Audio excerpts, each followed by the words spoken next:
el amor requiere sacrificio. Right? El amor requiere sacrificio. Dice Marcos 8, versículo 31, Mark 8, verse 31. Y comenzó a enseñarles que le era necesario al Hijo del Hombre padecer mucho y ser desechado por los ancianos, por los principales sacerdotes y por los escribas, y ser muerto y resucitar después de 3 días. Esto les decía claramente. Entonces Pedro le tomó aparte y comenzó a reconvenirle. Y enseñé unas semanas atrás de que Pedro había reconocido a Jesús como el Cristo, como el Mesías, como el Rey que iba a venir y establecer su reino para siempre.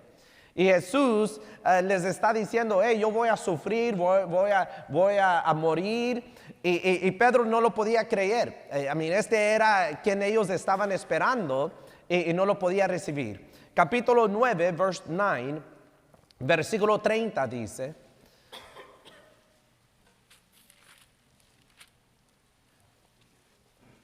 habiendo salido de allí, caminaron por Galilea y no quería que nadie lo supiese, porque enseñaba a sus discípulos y les decía: el Hijo del Hombre será entregado en manos de hombres. ¿Y qué dice? Y le matarán, pero después de muerto resucitará al 3er día. Ahora vamos a capítulo 10, donde nos vamos a enfocar hoy esta mañana. Versículo 32. Iban por el camino subiendo a Jerusalén, y Jesús iba delante, y ellos se asombraron y le seguían con miedo. Entonces, volviendo a tomar a los 12 aparte, les comenzó a decir las cosas que le habían de acontecer. He aquí, subimos a Jerusalén, y el Hijo del Hombre será entregado a los principales sacerdotes y a los escribas, y le condenarán a muerte y le entregarán a los gentiles. Y le escarnecerán, le azotarán y escupirán en él. Y de ahí que dice, y le matarán, mas al 3er día resucitará. Let's pray, vamos a orar. Bendito y glorioso Dios Padre, te doy gracias por este momento, por esta hora. Te doy gracias que una vez más podemos venir a tu casa de oración a alabarte, a adorarte. Y pido en ese momento que tú prepares el terreno para recibir tu palabra. Denos ojos para ver, oídos para oír y un corazón para creer y tener fe. Y atamos y reprendemos todo espíritu inmundo que trata de venir y perturbar hoy esta mañana. Pido que nos des gracia y favor delante de los unos a los otros, y sobre eso gracia y favor delante de ti. Y de ahí, Dios Padre, te pido por mí, soy tu siervo. Pido que me des las palabras, la sabiduría que necesito para traer una enseñanza que será de bendición para el pueblo. Pido que me des gracia y favor delante de ellos, sobre eso deme gracia y favor delante de ti. In the mighty name of Jesus we pray, en el nombre de Cristo Jesús, pidiendo por esa fresca unción y esa llenura del Espíritu Santo. En el nombre de Jesús, amén, amén, amén. Vamos a darle gracias al Señor hoy esta mañana. 3 distintas veces, capítulo 8, capítulo 9, capítulo 10, Cristo Jesús predice su muerte. Right? Les habla a sus discípulos, los va preparando, van rumbo a Jerusalén y los va preparando de que lo iban a matar. En el versículo 34 les enseña que no solamente lo iban a matar, pero les enseña cómo lo iban a matar. ¿Qué iban a hacer con él? Se iban a burlar de él, lo iban a azotar, van a escupir, lo iban a matar, pero al 3er día iba a resucitar. En el versículo 33 le enseña a sus discípulos que no solamente eran los judíos que iban a hacer esto, pero que iba a ser entregado a las manos de los gentiles. Para los judíos habían 2 grupos de personas, los judíos y los gentiles. So eran los judíos y todo el resto del mundo eran gentiles. Asiáticos, africanos, europeos, latinos, hispanos. Todo el mundo para los judíos es gentiles. Es como para mí. En todo el mundo hay tejanos y hay los que no son tejanos. Right? Like that. Y so para ellos hay los gentiles y de ellos que son los judíos. Y so Jesús dice, hey, me van a entregar en las manos de los gentiles. Ahora recuerda que su audiencia, sus discípulos, todo este tiempo ellos estaban esperando que llegara el Salvador, que llegara el Mesías, el Cristo, que iba a rescatarlos. Ellos se pasaron generaciones de constantemente ser conquistados y de ahí sus conquistadores los maltrataban. En los días de Jesús, los que los habían conquistado eran los romanos. Y los romanos odiaban a los judíos y los judíos odiaban a los romanos. Era como era normalmente. Y ellos tenían esta esperanza. Un día va a venir el Cristo. Un día va a venir el Mesías. Un día va a venir el ungido. Un día va a venir el rey. Y lo van a ver. Right? You're going to see it. Así como los papás le dicen, las mamás le dicen a sus hijos cuando se andan portando mal, van a ver cuando llega tu papá. Right? Cuando viene tu papá, van a ver. Right? Así nos decía mi mamá, ¿verdad? Porque por ahí dicen que era bien travieso. Y me decía mi mamá, lo vas a ver cuando viene tu papá. Y yo de adrés cerraba mis ojos y decía, ¿y qué voy a ver, mamá? ¿Qué voy a ver? You know, I'm just kidding, right? Like that. Pero you're gonna see, you watch, you wait and see, right? Espera y vas a ver. Así decimos en inglés. Watch, wait and you watch and you wait and see, right? Espera y vas a ver, right? Vas a ver. Y esa era la esperanza de los judíos, de que los maltrataban, pero ellos le decían, y de generación a generación, un día va a llegar el Salvador, un día va a llegar el Mesías, y Él va a poner todo en orden. Y llega el Mesías, llega el Salvador, Pedro reconoce a Jesús como el Cristo, ¿y qué es lo que les dice? Les dice en el versículo 34, se van a burlar de mí, me van a azotar, me van a escupir, y me van a matar. What? Right?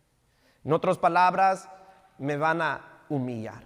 Right? Me van a humillar. Esa era la esperanza que ellos tenían, diciéndoles, me van a humillar. Right? Marcos 10, versículo 45.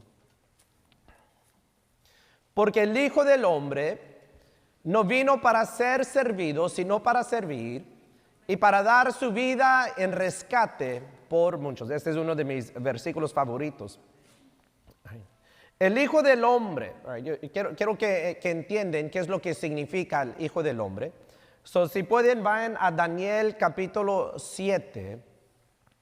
Y en Daniel capítulo 7, Daniel tiene una visión del Hijo del Hombre. Y más que Cristo, más que Mesías, más que Hijo de Dios, este es el título que Jesús usa para Él mismo. Constantemente Él hablaba del Hijo del Hombre. Y dice Daniel 7, versículo 13, Daniel 7, verse 13, dice, miraba yo en la visión de la noche, y he aquí con las nubes del cielo venía uno como un hijo de hombre, que vino hasta el anciano de días, y le hicieron acercarse delante de él. 14. Y le fue dado dominio, gloria y reino, para que todos los pueblos, naciones y lenguas le sirvieran. Su dominio es dominio, ¿cómo es? Eterno, que nunca pasará. Y su reino uno, que no será destruido. Right? So, viene Jesús y dice, hey, recuerda, la primera audiencia eran judíos. So, cuando Él decía, Hijo del Hombre, ellos inmediatamente iban a su esperanza. Daniel capítulo 7, un día va a venir el Hijo del Hombre. Y su dominio, se le va a dar dominio, gloria y reino para todos los pueblos, naciones y lenguas le van a servir. Right? Y su dominio es dominio eterno, nunca pasará. Y su reino es uno que no será destruido. Sin embargo, les está diciendo, vamos a Jerusalén porque me van a destruir. What? Let's go to Jerusalem because they're going to destroy me. Regresan a Marcos capítulo 10. Todos los fundadores de las religiones mayores vinieron, vivieron y dejaron sus vidas como un ejemplo para sus seguidores. Mohammed establece la religión de los musulmanes y los musulmanes den a Mohammed como un ejemplo. Ellos dicen, yo quiero vivir y ser un hombre, dicen los hombres que practican Islam, yo quiero ser un hombre como Mohammed. Los que siguen las enseñanzas de Buda, ellos ven a Buda y dicen, yo quiero ser así, sereno como Buda. ¿Verdad? Pero viene nuestro Señor Jesucristo y no viene a vivir para dejar un ejemplo. Debemos de seguirlo, pero ese no fue su propósito. No vino a vivir y dejar un ejemplo, sino que según lo que leemos en Marcos 10, versículo 45, vino a dar su vida por rescate por muchos. En otras palabras, no vino a vivir un ejemplo, vino a morir y morir por nosotros. Right? Cristo Jesús vino a morir y morir por nosotros. Right? Ahora, si Jesús dice que Él vino, right? Yo vine, quiere decir que Él ya existía antes de llegar. Right? Si Él vino, quiere decir que Él ya existía antes de llegar. No dice porque el Hijo del Hombre no nació para ser servido. Right? Dice porque el Hijo del Hombre no vino. Right? Quiere decir que Él ya existía y de ahí vino a este mundo. Cuando la iglesia nace, no la iglesia del pueblo, pero la iglesia de nuestro Señor Jesucristo, hablamos 2000 años atrás. La primera audiencia, los primeros discípulos, seguidores de nuestro Señor Jesucristo, alguien ayúdame con esa, no, I'm just kidding. Los primeros seguidores de nuestro Señor Jesucristo, todos creían que Jesús era Dios. Ellos creían que Jesús era Dios. ¿Cómo no? Lo habían visto ver resucitar a muertos. Lázaro, 4 días de muerto, lo resucita. Habían visto que había dado vista a los ciegos. Nunca se había oído de eso, ni se había oído de eso. Y Él le dio vista, no nomás a uno, pero a varios ciegos.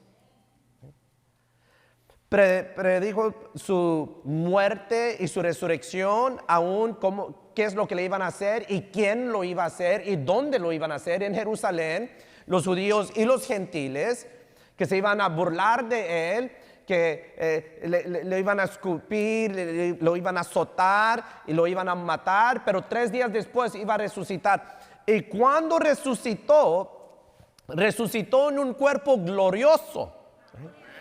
Cuando los discípulos ven a Jesús resucitado en su cuerpo, cuando Él se presenta, no lo vieron todo quebrantado, todo sangroso así, no. Vieron algo tan glorioso de que sus mentes se les cambiaron, sus corazones se les cambiaron, que fueron de ser hombres encerrados en un cuarto con miedo por lo que le habían hecho a Jesús. Después de ver a Jesús, regresan. Y allí en Jerusalén, donde crucificaron a Jesús, con los mismos que crucificaron a Jesús, les dijeron, Cristo vive. Y muchos de ellos fueron encerrados en las prisiones, golpeados, y otros aún los mataron porque predicaban la resurrección de Jesús. Pero ellos decían, si nos matan y un cuerpo así nos espera, vale la pena. It's worth it, right? It's worth it, right? Vale la pena. Estuvieron dispuestos a morir por Cristo Jesús. Okay. So, a creer que Jesús era Dios, todos creían que era Dios. Pablo empieza a escribir sus epístolas y Pablo tiene la tarea de convencer a la iglesia primitiva, a la primera iglesia, en los primeros 100 años de la iglesia, a convencer a los hermanos que, hey, no solamente Jesús es el Señor, que quiere decir que Él es el Mesías, el Cristo, el Hijo de Dios, el Hijo del Hombre, que Él es Dios, pero también es hombre, right? So Jesús es todo Dios y todo hombre, right? Todo Dios y todo hombre. Y la gente tenían que ser convencidos de que el que murió en la cruz era un hombre, un cuerpo físico, un hombre. Porque si no, vienen, pues claro, Dios puede morir y resucitar, claro, fácil para Dios. Pero no solamente era todo Dios, también era todo hombre. Fast forward 2000 years. Nos adelantamos 2000 años y llegamos a los días de hoy. Y hoy, si vamos y le preguntamos a la gente, ¿quién era Jesús? Todos creen que era un hombre. Te dicen, era un hombre sabio, era un buen hombre, era un hombre que vivió 2000 años atrás, era un hombre que estableció una religión. Y la tarea que nos toca a nosotros, la iglesia, en el día de hoy, es no convencerlos que Jesús era un hombre, porque todo el mundo cree que Jesús era un hombre.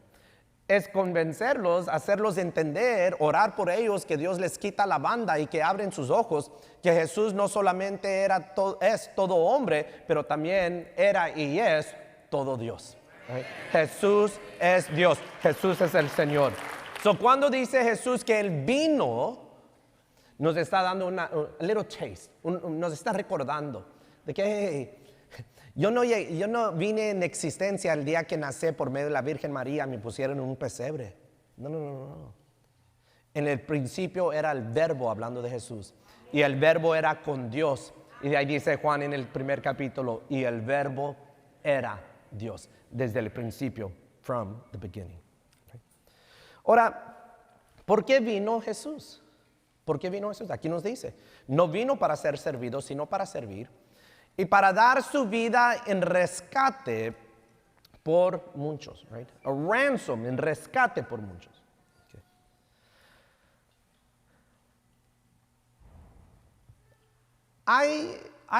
Hay injusticias que suceden, maldades que suceden, que simplemente no se pueden ignorar. La mayoría de nosotros vivimos aquí en Estados Unidos y unos de ustedes vinieron huyendo injusticias que estaban sucediendo en su país. Unos de ustedes no han regresado en años por las injusticias que están sucediendo, por las maldades que están sucediendo. ¿Qué voy a regresar a eso? Hay ciertas injusticias que forget about it, right? Olvídate. Otro día recogimos Rebecca Rose de la escuela porque este semestre la empezamos a llevar a la escuela, aquí a Pueblos Road Christian School. Y pues con verla rostro, ¿qué pasó? Pues, no, una niña, pues tú sabes, le quitó un juguete. Digo, mija, como dice tu abuelo, forget about it, olvídate. Siguiente día, ya se elevó un poquito más, la niña la empujó. Next year's jiu-jitsu. No, I'm just kidding. Okay. Le dije, mira, mija, forget about it. Si la niña está siendo grosera, she's being mean, tú le vas a decir, you're being mean, I'm not going to play with you, y vete a jugar con los otros niños. Right? So, ahí vamos en camino a la escuela y vamos practicando. ¿Qué le vas a decir? Y dice, you're being naughty. Right? Ella le cambió sus palabras. Le dice, you're being naughty, I'm not going to play with you no more. And I'm going to go with my friends to play. Oh, okay, eso es lo que tú vas a hacer, right? Hay ciertas cosas que no ignoras. Pero al mismo tiempo hay otras injusticias, maldades que suceden que no es tan sencillo como ignorar. Right? No es tan simple a ignorar. Yo no hago consejería, pero a veces me toca dar consejería, estar con una familia y hablamos de cosas que han sucedido en la familia, cosas que están sucediendo y pastor, un consejo que hacemos. Y hay ciertas injusticias, ciertas maldades que simplemente no les puedo decir, pues sabes que olvídate de eso, right? Just olvídate y dile, I'm not going to play with you no more, right? Y vete a jugar en otra parte, right? No, hay ciertas cosas que demandan justicia. Okay. Demanda justicia. Okay. Dios ve al mundo en tinieblas, desordenada, vacía, y empieza a hablar, dice, sea la luz, y la luz fue. Empieza a hablar de la vegetación, empieza a hablar de las bestias de la tierra, empieza a hablar los aves del aire, los peces del mar. Empieza a hablar creación, poniendo todo en orden, pero nunca dijo todo es perdonado. Porque hay injusticias que no es tan simple así. Hay injusticias, hay maldades que suceden que requieren un pago. Justicia es un pago que se hace. Okay. Dice Jesús que Él vino para dar su vida en rescate por muchos. Y lo que Marcos está escribiendo, cuando él está escribiendo, recuerda, hablamos 2000 años atrás en el Medio Oriente, los que estaban allá inmediatamente sabían lo que esta palabra quiere decir. Nosotros vemos rescate como que si alguien secuestra a alguien y pues vamos y los rescatamos, right? Pero esto era diferente. Rescate era de que uno pagaba el precio para redimir a un preso o a un esclavo, right?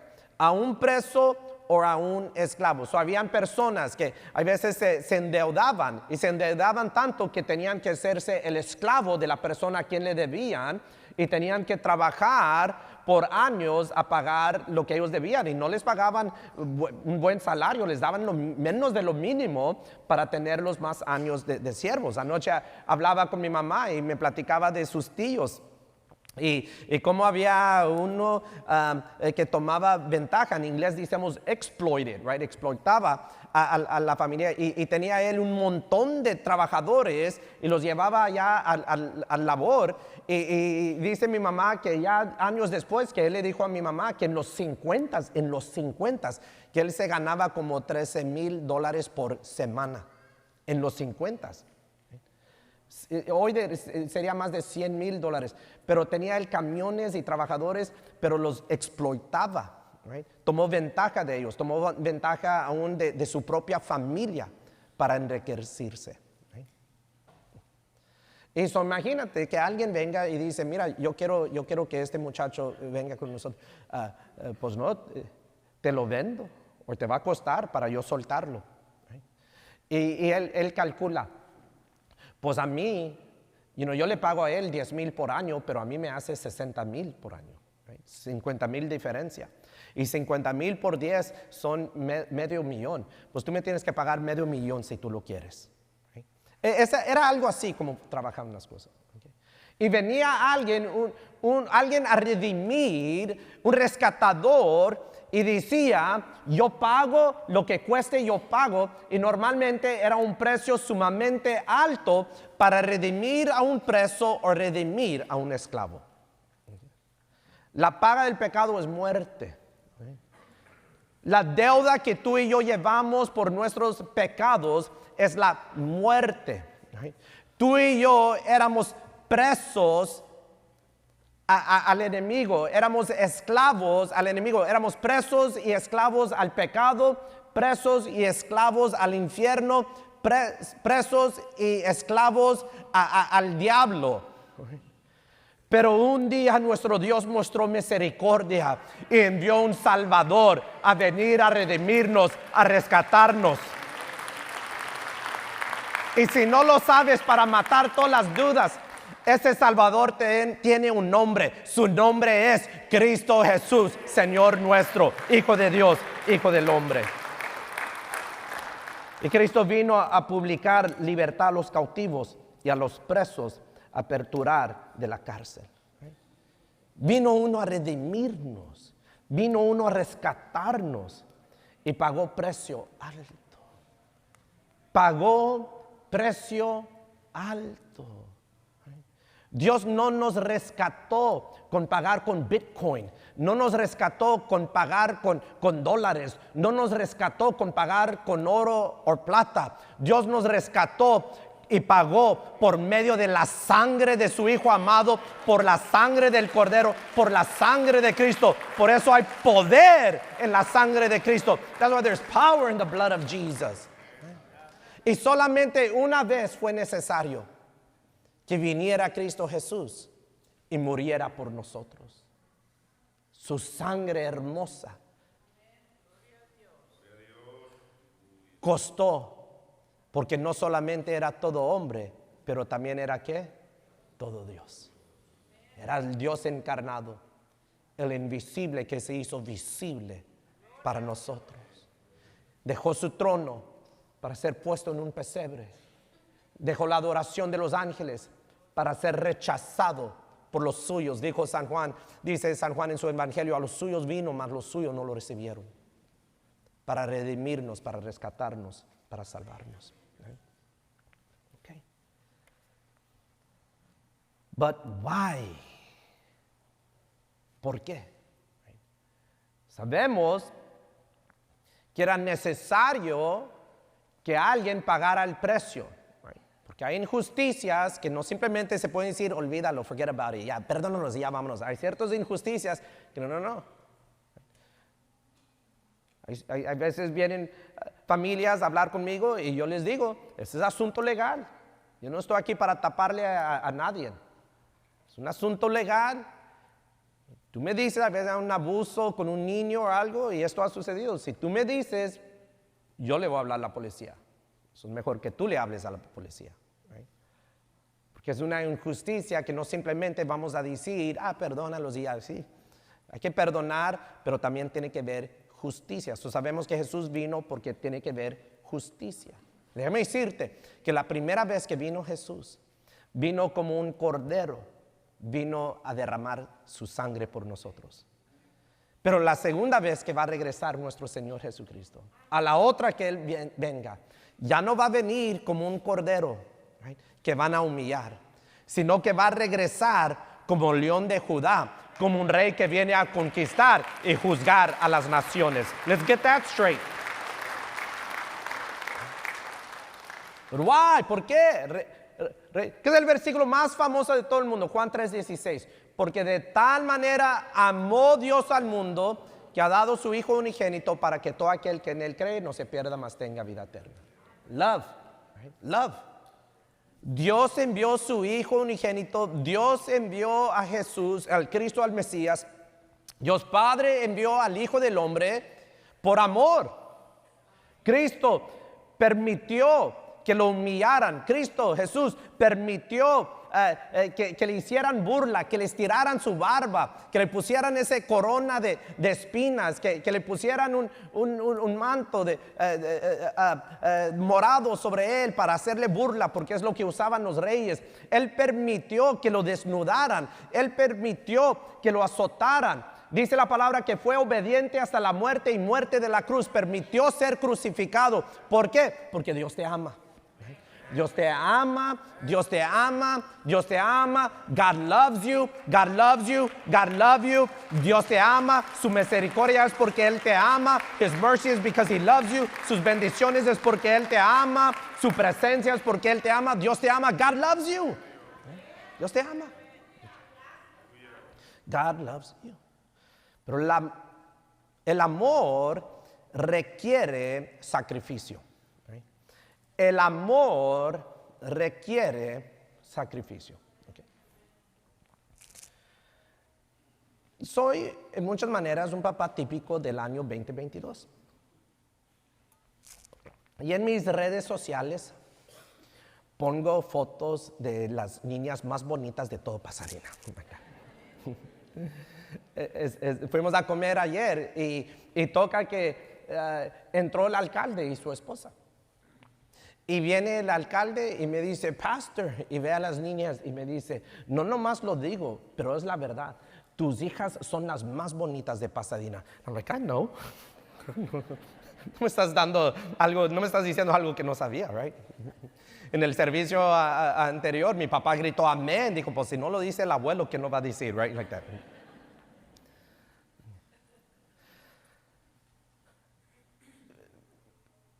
Pasa rodeo, fuimos al rodeo, llevamos las niñas y con sus botitas y le tomamos fotos. So cute, les tomamos. Bien cute, ¿verdad? Bien cute. Después de cada servicio, no sé quién, después de Pueblos Church, el servicio de las 12, pero alguien a Rebecca le da un dulce. Y ella siempre pide 2 dulces.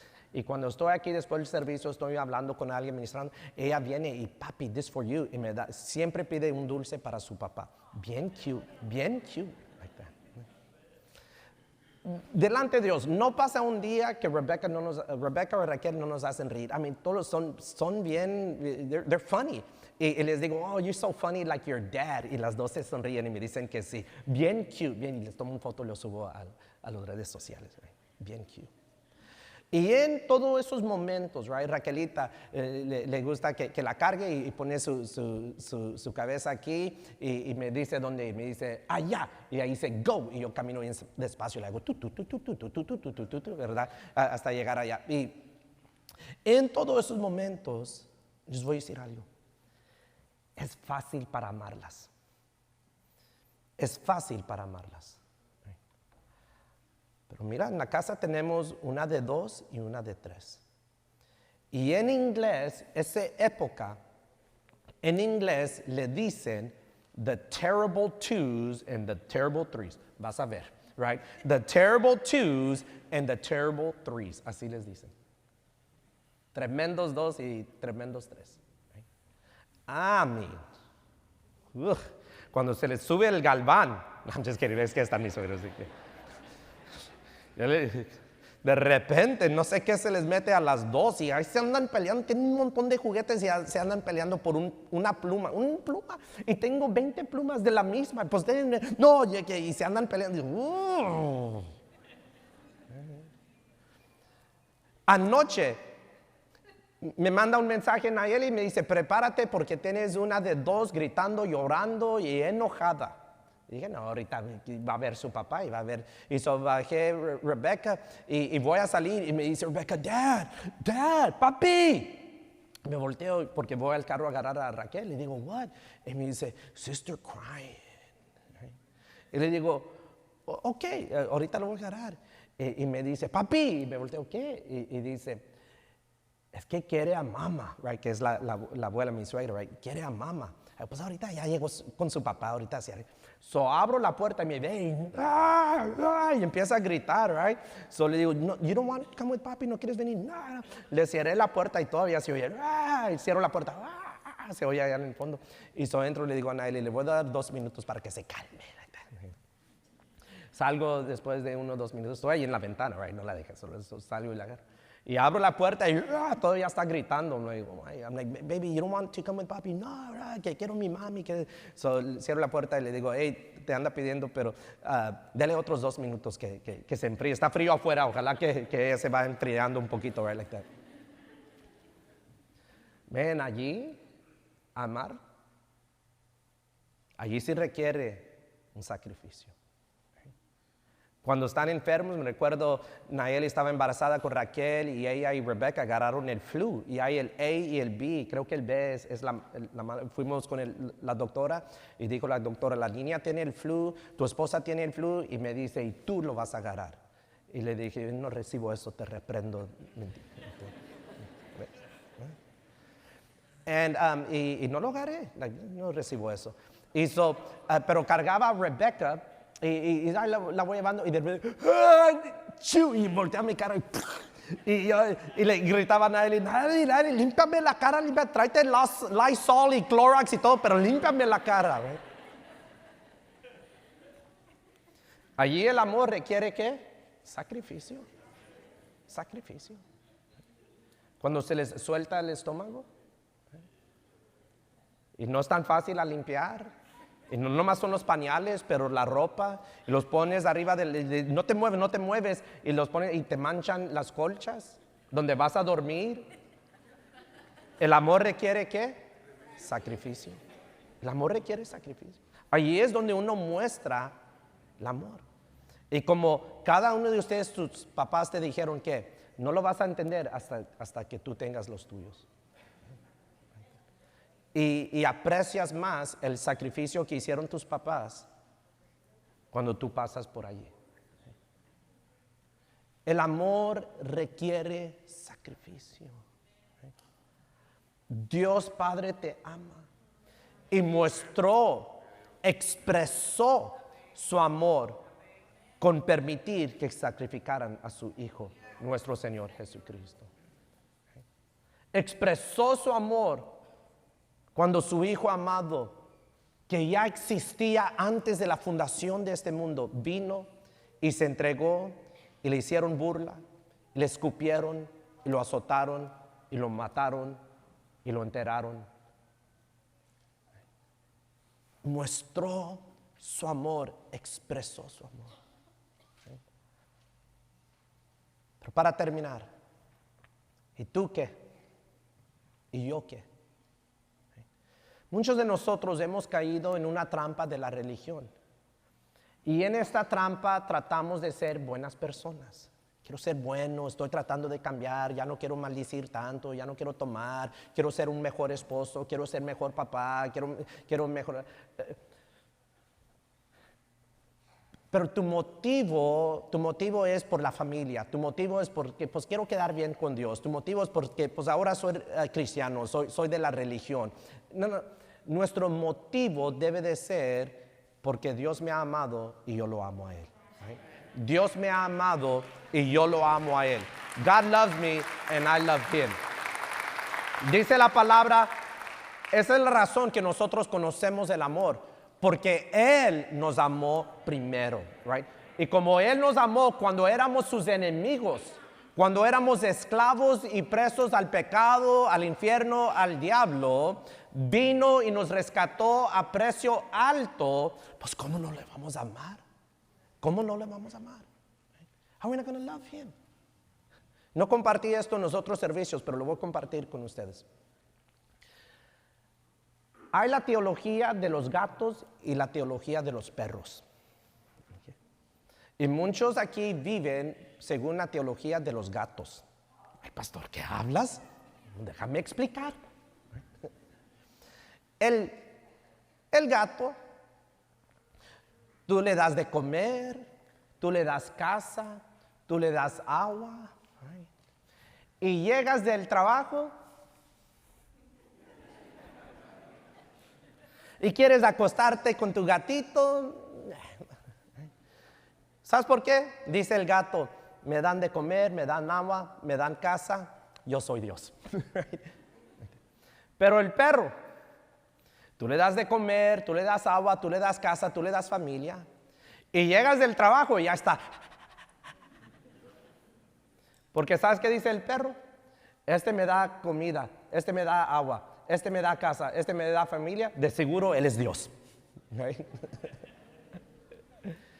Entonces, de nosotros, con todas las bendiciones que Dios nos ha dado, se nos ha olvidado que Él es Dios y creemos que nosotros somos Dios. No. La razón que estás aquí hoy, esta mañana, disfrutando de la misericordia y del amor y de la bondad de Dios, es porque Él es Dios y ha mostrado su misericordia sobre ti.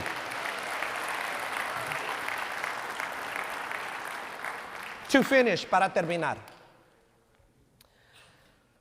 Allá muchos años atrás, creo que en los 1800, 1700, había unos grupos de hermanos en Alemania, the Moravians, creo que así se les decía. Era un grupo así pesados, llenos del Espíritu Santo. Y entre ellos, uno de los fundadores se llamaba Count Nicholas von Zinzendorf. Right? Eran alemanes. Right? Count Nicholas von Zinzendorf. Y él era como el muchacho que vimos la semana pasada. Era joven, 19 años de edad, rico, y como les dije, todo joven rico es simpático, right? Y era simpático. Y a la edad de 19, él terminando su educación, empezó a ir a las ciudades mayores de Europa para terminar su educación. Y era un hombre de dinero, su familia era de dinero. Y un día vio él una pintura, y la pintura se llama Ecce Homo, right? Ecce Homo. Y tú sabes cuando pintan al Señor, a veces lo pintan crucificado, a veces lo pintan como un cordero, pero normalmente pintan al Señor Jesús, que no sabemos cómo se parecía, ¿verdad? Pero me gusta cómo lo ponen así, pelo rubio y ojos de color y bien güero. Les voy a decir que no creo que así fue. Es más, era bien morenito, ojos oscuros, y unos creen que hasta era chaparrito. Like that. I don't know. No estuve allí, so no les puedo decir. Right, like that. But lo pintan así bien pacífico, a un crucificado bien pacífico. Pero en esta pintura que se llama Ecce Homo, lo pintan y su rostro es un rostro de sufrimiento. son rostros de sufrimiento. Y cuando este joven ve al Señor sufriendo y sus ojos se le abren, like, wow, Jesús sufrió, right? Sufrió. Y de ahí debajo el pintor puso estas palabras, puso: todo esto lo hice por ti, ¿qué haces por mí? Right? Todo esto lo hice por ti. Y le escarnecerán, azotarán, escupirán en él y le matarán. Dice Jesús, todo esto lo hice por ti. ¿Qué es lo que tú haces por mí? ¿Qué es lo que yo hago por Él? ¿Qué es lo que hacemos para el Señor? El amor se expresa en sacrificio. Y hay veces ese sacrificio es de decirle a los compañeros, yo ya no voy a ir allá. Hay veces ese sacrificio es decirle a la familia, yo ya no voy a andar tomando con ustedes. Hay veces ese sacrificio es de que, hey, cada domingo nosotros vamos a llegar a la casa de oración. Hay veces ese sacrificio es de que yo le voy a creer a la palabra, que yo puedo hacer más con 90% y la bendición de Dios de que lo que puedo hacer con 100% sin la bendición. Hay veces ese sacrificio se va a expresar que cuando allá en el trabajo te hacen burla y que aleluya, aleluya, aleluya, tú vas a responder con amén, gloria a Dios, es verdad. Right? No te vas a enojar y no te vas a molestar, no vas a echar maldiciones para parecerse a ellos. Hay veces ese amor se expresa en de serle fiel a tu esposo, de serle fiel a tu esposa. ¿Okay? Ese amor se expresa cuando sirvemos, no nomás a los que nos caen bien, pero también a los que nos caen mal. Cuando sirvemos no solamente a nuestra familia y los que nosotros amamos, pero también aún a nuestros enemigos y les bendicemos. Ese amor se expresa en sacrificio. Pero es difícil para tú y yo realmente vivir así si nunca recibimos el amor que Dios tiene por nosotros. Si no reconocemos el amor que Dios nos ha mostrado cuando vino su Hijo amado a morir por nosotros. Vamos a cerrar nuestras Biblias. Les invito a inclinar su rostro. Si tu familia está aquí, dile gracias que tu familia está aquí. Gracias, Señor, que mi familia está aquí. Gracias que Nayeli, Rebecca y Raquel están aquí, que mis suegros, mi mamá están aquí. Gracias que mi familia está aquí. Thank you, Lord. Dile gracias que Él está aquí. Dile gracias, Señor, que tú estás aquí. Gracias, gracias, Señor, que tú estás aquí con nosotros. Thank you, Lord. Thank you. Thank you, Jesus. Thank you. Dile gracias porque Él te ama. Dios Padre, yo no lo merezco, pero tú me amas y yo te doy gracias. Dios Padre, yo no me decía que tu Hijo muriera por mí, pero tú me has amado y sacrificaste a tu Hijo por mí. Gracias por ese amor. Sea lleno del amor de Dios. Be filled with the love of God. El amor de Dios desciende desde los cielos y cae como lluvia sobre este pueblo en este momento. El amor de Dios desciende de los cielos y cae como lluvia sobre tu vida en este momento. El amor de Dios desciende de los cielos y cae como lluvia sobre tu casa. Cae como lluvia sobre ti, sobre tus hijos, sobre tus nietos. El amor de Dios cae como lluvia, como bendiciones que vienen desde los cielos en este momento sobre ti. Recibe el amor de Dios. Receive the love of God. Dios te ama, Dios te ama, Dios te ama. God loves you, God loves you, God loves you. Dile gracias, gracias que me amas. Thank you that you love me. Gracias, gracias que me amas. Thank you that you love me. Pídele que te dé las fuerzas para amarle a Él. Dios Padre, ayúdame a amarte a ti. Help me to love you. Ayúdame a poner los deseos de mi carne, la tentación de este mundo a un lado, para mostrarte a ti mi amor en fidelidad, para mostrarte a ti mi amor en sacrificio. Yo agradezco lo que has hecho por nosotros. Yo agradezco lo que tú has hecho por mí. Lo reconozco y lo agradezco. Yo quiero vivir para ti. Quiero que mi vida sea un testimonio que muestra tu amor en mi vida. Dios Padre, yo pongo este pueblo en tus manos. Que tu gracia, tu favor, tus bendiciones sean sobre ellos. Que ellos pueden caminar en tu amor, pueden sentirlo, pero también que lo puedan vivir. Que lo puedan recibir, pero también que lo pueden dar. Y así como tú mostraste tu amor, expresaste tu amor por medio de sacrificio, ayúdanos a nosotros a expresar nuestro amor hacia ti también por medio de sacrificio. Bendiga a este pueblo, bendígalos y prospéralos por tu amor, porque ellos te aman a ti. En el nombre de Cristo Jesús, en the name of Jesus, amen, amen, amen.